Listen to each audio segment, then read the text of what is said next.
సర్వకృపానిధియగు దేవాది దేవునికి నా హృదయపూర్వక వందనములు, స్తుతులు, స్తోత్రములు సమర్పించుకుంటున్నాను. అందరికీ శుభోదయం. ఈ దినాన మహోన్నతుడైన దేవాది దేవుడు నీ కొరకు సిద్ధపరిచిన వాక్కు, నేను దప్పిగల వాని మీద నీళ్లను, ఎండిన భూమి మీద ప్రవాహ జలములను కుమ్మరించదను. దేవుని నామమునకు మహిమ కలుగునుగాక. ఈ మాటలు యెషయా గ్రంథము 44వ అధ్యాయము 3వ వచనములో వ్రాయబడి ఉన్నవండి.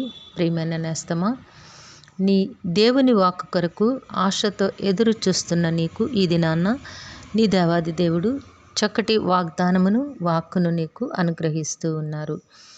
ఏమై ఉన్నది అనగా, నీ జీవితములో నీవు ఎట్టి స్థితిలో ఉన్నావో ఎరిగి ఉన్న దేవుడు. దప్పికతో ఉన్నావా? ఇహలోక సంబంధమైన కనీస అవసరతలను తీర్చుకోలేక నీవు వేదన చెందుతూ ఉన్నావా నేస్తమా? ఇహలోక జీవితమును ఈడవలేక నీ బ్రతుకు ఎండిన భూమిగా మారిపోయిందా? నీ స్థితి ఏమై ఉన్నదో నీ దేవునికి తెలుసు.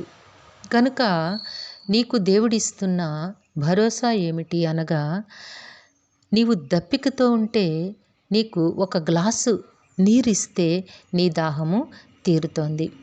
సో నీవు ఎంత అవసరతలో ఉన్నావో ఆ అవసరతను ఎరిగి ఉన్న దేవుడు దాని మట్టుకు తన ఆశీర్వాదములనిచ్చి నిన్ను నింపి జీవింప చేయగలిగిన దేవుడై ఉన్నారు. నీ బ్రతుకు ఎడారిగా మారిపోయిందా? ఎడారి వంటి భూమిలో ఒక గ్లాసు నీరు పోస్తే అది దేనికి పనికిరాదు. కానీ అక్కడ ప్రవాహ జలములు కుమ్మరించబడాలి.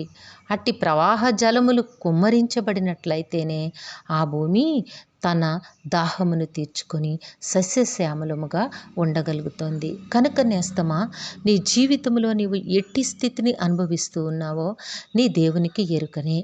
కనుక నీ దేవునికి మరుగైనది ఏదీ లేదు. నీ దేవుడు నీ చింతను ఎరిగి ఉన్నారు. నీ అవసరతను, నీ బ్రతుకు ఎండిన ఎడారిగా ఉందా, లేక దప్పిక గలవానిగా నీవు జీవిస్తూ ఉన్నావా? ఏది ఏమైనప్పటికీ కూడా నీకు అవసరమైన మేలును తన మహిమలో నుంచి దేవుడు నీకు అనుగ్రహిస్తాను అని వాగ్దానము చేస్తూ ఉన్నారు.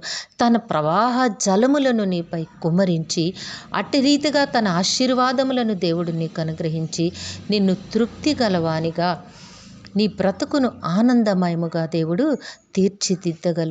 కలిగిన దేవుడై ఉన్నారు. కనుక నీకు అట్టి ఆశీర్వాదమును అనుగ్రహిస్తాను అని వాగ్దానము చేస్తూ ఉన్నారు.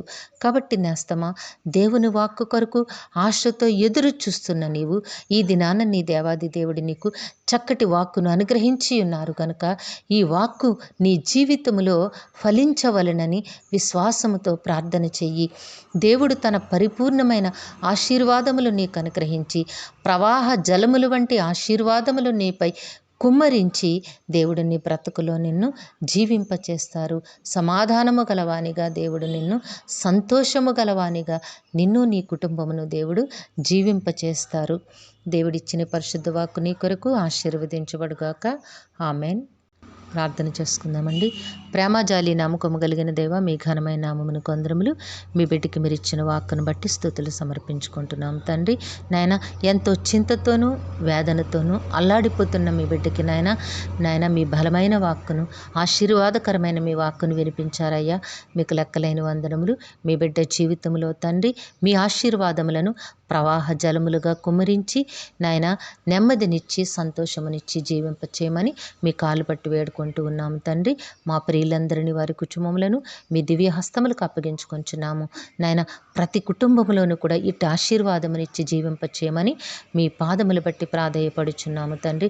అందరికీ నీ కావలసిన ఆయురారోగ్యము, పరిపూర్ణమైన రక్షణ, దీర్ఘాయుష్యు, నెమ్మదిని ప్రసాదించి మీ శాంతి సమాధానంతో జీవింపచేయండి నాయన.